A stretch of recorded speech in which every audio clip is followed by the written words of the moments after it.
কাশ্মীরের ঠান্ডায় এখানকার স্পেশাল সিগনেচার ডিশ হলো হারিসা, যা সারা রাত ধরে প্রায় 17-18 ঘন্টা সময় নিয়ে মাটনের শুধুমাত্র লেগ পোর্শনটা ব্যবহার করে তৈরি করা হয়। তার মধ্যে তড়কা দেওয়া হয় কাঁচা সর্ষের তেলের, আর যতক্ষণ পর্যন্ত না এইভাবে আগুন বেরিয়ে আসে ততক্ষণ পর্যন্ত নাকি হারিসার প্রিপারেশন শেষ হয় না।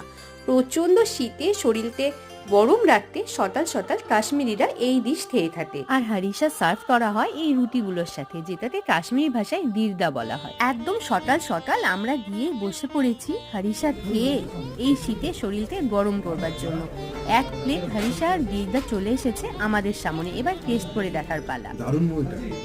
হারিসা যে শুধুমাত্র উঠানে বসে খেতে পারবে তা কিন্তু নয়, একদম প্যাক করে নিয়ে চলে আসতে পারবে তোমার বাড়ি। शाम को 8 बजे फ्लाइट है। আর হ্যাঁ, আমরা হারিসা খেয়েছিলাম কাশ্মীরের লালচকের কাছে মাইসুমার স্পেশাল রেস্টুরেন্ট দিলশাদে।